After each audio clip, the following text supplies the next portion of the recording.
เอาสบายดีพี่น้องย่ำเสาเบิร์สุกูทุกคนเนาะมื้อนี้เป็นมือครับตั้งพี่น้องครับเงินเนาะคาโตเนาะเก่าขึ้นพี่น้องลำมาเลยเก่าขึ้นเนาะตอนนี้หัวหน้าเพิ่นกำลังเสกบินหายเนาะสาวตะลำมาครับเมื่อเป็นคนแหลกเด้มื้อนี้เนาะมีคือสีบัวขาดบัวเกินเนาะหอมนี่เนาะเพราะว่าเลยไปน้ำหมูเต็มทุกงานเนาะบาเพิ่นสิได้เท่าไรเนาะมื้อนี้เป็นมือพักผ่อนพี่น้องมื้ออื่นยาวต่อเนาะมือพักผ่อนใส่หมูไปใช้เบิดแล้วไปอาบน้ำบ่ทันเดียวบ่ฮะนอนบ่ตื่นก็มีเนาะตอนนี้พ่อหน้าเพิ่นกำลังสิได้เงินเนาะมาลุ้นไปนํกันพี่น้องว่าน้องสาวตะลำสิได้ราคาโตเท่าไรเพราะว่าเก่าขึ้นเต็มๆพี่น้องตั้งแต่มื้อวันที่19พุ่นเนาะสุดแรงพี่น้องโอ้สุดแรงสุดแรงเนาะหัวหน้าฮัก2งานจะได้จะฮักอีก2งานรับอังเปาว่าจะได้จังฮักอีก2งานสรุปปีถ่ายปีโอ้สรุปถ่ายปีโอ้ยน่าซีเดียดหน่อยนึงพี่น้องได้ยินข่าวว่าฮัก2งานสรุปยอดปีพี่น้องถ่ายปีว่าปีโอ้ยเชียร์ก็คืออันนี้แห้งเพราะมาหับอังเปาใส่สีแดงมาหักอันเป่ามื้อนี้หลายคนก็คือสิรีมกดีใจเนาะพี่น้องได้พักแล้วพรเนาะอันก็เสียใจให้นึงได้ถือคักเงินพี่น้องพ่ออยากหายพ่ออยากหัวพี่น้องเอ้ยผู้ดีใจก็มีเนาะผู้สิให้ก็มีนี่เนาะผู้ดีใจคือไอ้ป๊อปเนาะผู้ดีใจผู้สิให้คือก็ตั้งผู้ดีใจนี่คือสาวตาลำเนาะคนในวงเฮานี่มีหลายคนเนาะประมาณเจ้าคนว่า40ปลายบ่รวมเบิดทั้งพนักงานว่า FC เพิ่นว่ารีวิวพนักงานในคนในวงนี่มีจักคนเนาะเดี๋ยวสิรีวิวให้เทเลเล็กเทนน้อยเด้อพี่น้องเด้อตอนนี้ยังเช็คอินอยู่เนาะทันเดียวยังใดว่ามีจักคนเนาะเดี๋ยวไปดุนกันแล้วกันพี่น้องดุนไปน้ำกันเนาะเท่าไหร่เลยพี่น้องเท่าไหร่นี่2ต้องหาฮัก2งานพี่น้องที่ว่ามาแบบนั้นคือเถิมเนาะออมนานี่บริฮักจริงว่าไปเติมน้ำมันเพื่อเยียนคิวกันพี่น้องอันไหนคือมือกองพี่น้องเก่าคือเลยเก้าคืนได้แต่พอ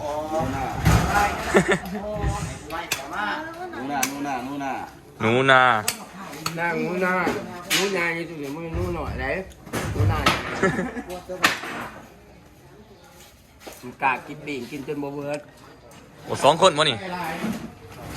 พาตัว2คนวะหรือผู้เดียววะโอ้ของ2คนทั้งหลายร้านเลยกานี่ตั้งหากเนาะทานนะสอบทานหลายร้านเลยของใครของนางพาน ของมือกองยังทันใดนางของตาพูนกี่นี่เท่าไรซ้ำกันมั้งซ้ำเดียวพี่น้องมือกองเอาเองมวยเมียวเหรอเนี่ยจะได้ผู้สาวอ่ะเสียพร้อมมีอ่อนหน่อยเลยเรายังอาบน้ำมาท่านยังทาผิวอยู่คือพี่น้องยามเสาร์นี่ไปเรียนโอ้ใช้ตัวนี้ขึ้นมาเลยนะใช่ติ๊บเพราะตัวนี้ตัวต้องติ๊บตัวเกือบเหยียบซิปพี่น้องเกือบ10 ล้านสาวบางงอนน้อยเสียงใหญ่เหมือนเสียงทอง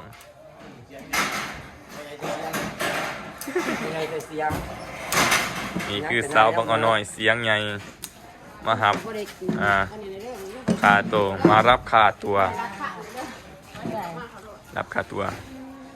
ได้เรื่องมาถ่ายเรื่องเพจข่าว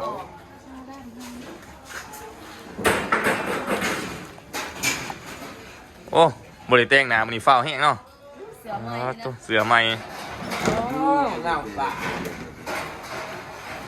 เอามาเสียทรายเดียวทรายกับทรายใหญ่บนมันทรายหน่อย บางอ่อนหน่อยเสียงใหญ่ เซ็นนิกเซ็น เอาครับไป2 ล้านป้ายพี่น้องนี่น้ำผักน้ำแห้งเนาะแต่การเต้นมากเก่าขึ้นพี่น้อง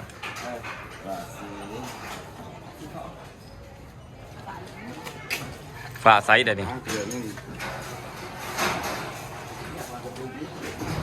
บ คือก็ได้มวนเพื่อน เฮ้ยผู้ได้ถึงเด็กอีกเดี๋ยว ง่าย โอ้ยฝ่าไซส์ครับไป2 ล้านป้ายพี่น้องตัวเป็นเงินบาทประมาณ 4-5,000 เนาะ 4-5,000 บาทเนาะ ไอ้จุกดอกไอ้จุกดอกจะเอาผ้าไป อันนี้สาวบางอ่อนเนี่ยเสียงท้องมือหนึงนี่สาวบางอ่อนน่ะเสียงใหญ่ ช้าในหา อันเนี้ยไอ้จุกดอก สบายดีสุขุสุขคนตอนนี้สาวบางอ่อนเพิ่นกำลังจะมาหับค่าตัว แล้วมาลำเป็นกรรมหาทั้งวันเนาะบอกว่าหนาวันนี้ว่าหนาใส่เบิร์50 ล้าน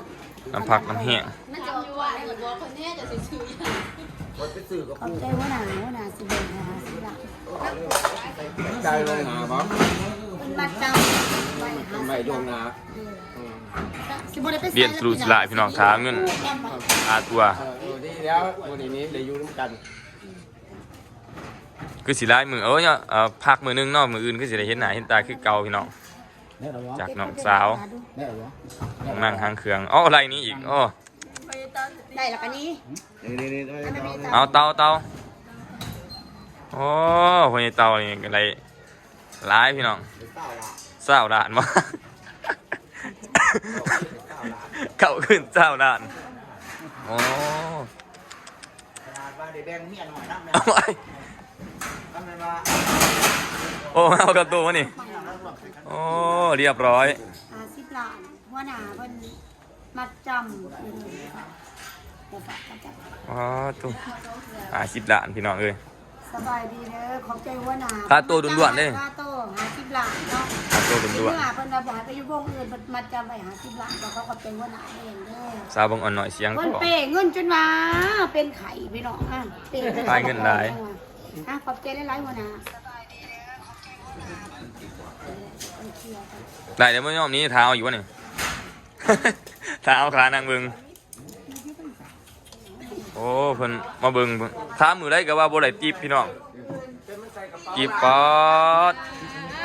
จีบพญเตาพี่น้องเอ้ย บ้านี่ ถามงานไหนก็มีแต่ว่าบ่ได้เพิ่น พี่เอกโอ้ จุดเป๊ดพี่น้องเอ้ย พญเตาร่วมทั้งเบิร์ด6 ล้าน 6 ล้านกีบพี่น้อง เข้าคือ ประมาณ10,000 กว่าบาทพี่น้องโอ้ถามอะไรก็มีแต่ว่าบ่ได้ บาทมาร่วมมือถึงมาบาทบัดว่าได้ โอ้ยหัวอีกมีแต่ว่าบ่ได้10 ล้านได้หลายกว่าเจ้าบ่ ได้หลายกว่า แต่ว่าเจ้าได้11 ล้าน ไปได้ที่เรียนละ โอ้วันนี้ร่ำงานบุญขึ้นบรรพักใหม่พี่น้องเพิ่นขึ้นบรรพักใหม่บรรพักใหม่เพิ่นก็จ้างหมาลํมาเนาะก็เลยอยู่แบบเดินแบบตอนนี้กำลังไหวเติบอยู่นี่ว่าไอ้น้องเขาก็ฝากมือเอาน้องพี่น้องเลยคือนักแสดงของเขาเนาะนางเอกสาวเงินคาโตวของเขาพี่น้อง คาโตะเยอะ ก็จะเติมอยู่ เอานับ ไอ้เรื่องไงเนี่ยเอาที่แหละจะมันไปถึงนอกกันบ่ อะไร งานมือเอ็มลุก เก่า ซึ่ง หาด จักรลาด แต่เลย พาลานป้า ร้านปลายพี่น้อง ง่ายเลย คุณ ไปทำไมกันมาบ้าง นี่คือกุมารพี่น้องโอ้ข้างเบิ่งคักเนาะ โอ้มันแม่มีเงินโอ้อะไรเนาะ อันนี้ก็จะถือเงินอีกโอ้ยบากอันนี้ แค่นึงนะ โอ้ย เฮ้ยจะตื้อจะไปเราบ่เล่น พี่น้องนี่ก็คือน้ำพักน้ำแห้งของมือเบสพี่น้องมือบัสเนาะมือบัสมือเบสนะพี่น้อง บ้านถูกขึ้น เลยครับค่าตัวไป เท่าไร10,000 บาทวะ11,000เนาะพี่น้องเนาะเป็นเงินบาทมีคือนักดนตรีพี่น้องนักดนตรีเสือแล้วลำนี่ก็คือมือคีย์บอร์ดพี่น้องเอารับไปค่าตัว10,000 ปลายเนาะพี่น้อง ได้ประกาศไม่ใช่10,000เท่าไรวะ10,000เป็นเงินบาทนี่10,000เท่าไรเอาเป็นเงินบาทเท่าไรวะประมาณ23,000นะพี่น้องโอ้เก่าคือ10,000 ปลายพี่น้องมอนี่มึงเอาหรือว่าค่าตัวฮะเนี่ย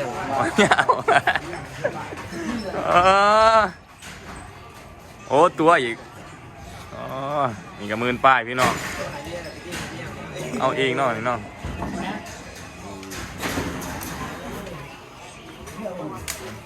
นายก้าพี่น้องรับค่าตัวเดี๋ยวก็ไปแต่งหน้าพี่น้องนั่นคือเนาะถ้ากล่องบ่ได้เอาถึงเวลาไม่เจอครับค่าตัวพี่น้องเวลาจีบป่ะนี่จีบโอ้นี่ก็โอ้เรียนคิวพี่น้องเรียนคิวครับค่าตัวสร้างเบื้องแนนกายน้องห้องกับมั่งผ่านทาพี่น้อง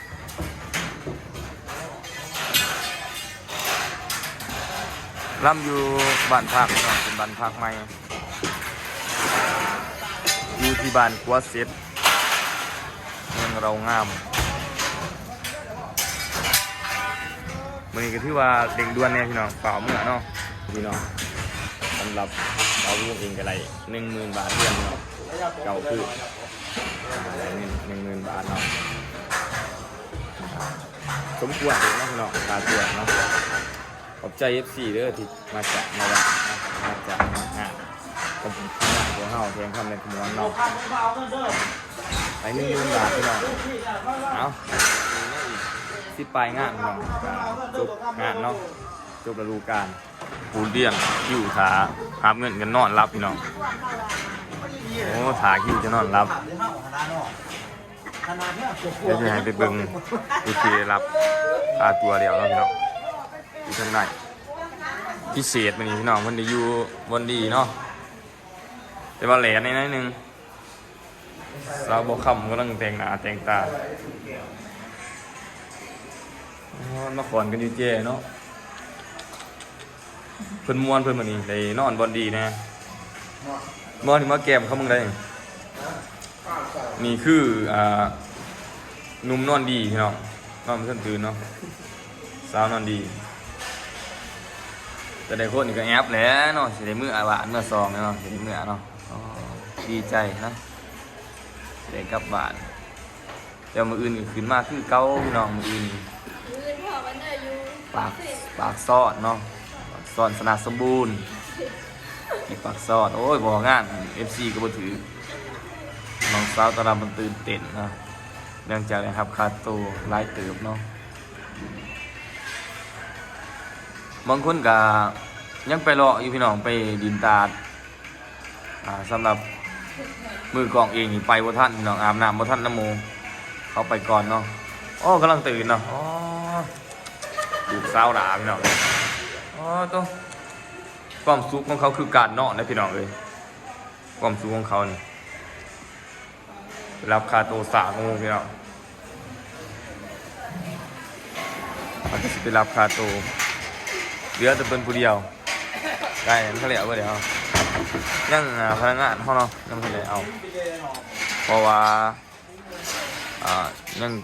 เก็บเครื่องโมทันเหลวเนาะเก็บเครื่องโมทันเหลวบรรยากาศ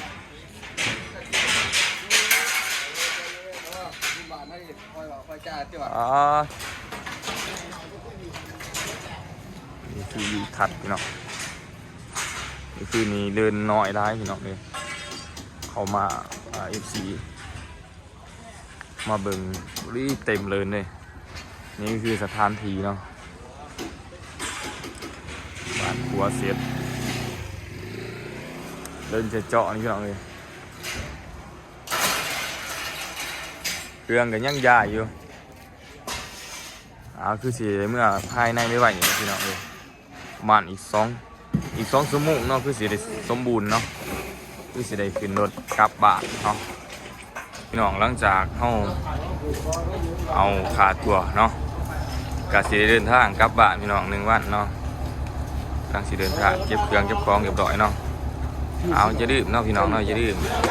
กดติดตามให้เด้อพี่น้องเด้อตอนนี้ทีมงานเฮากำลังสิออกจากกัวเสียดเนาะบ้านกัวเสียดขอบคุณใจทุกคนเด้อที่เข้ามาดันขี่ไผ่เนาะขอบใจได้หลายๆนะทุกคนเด้อ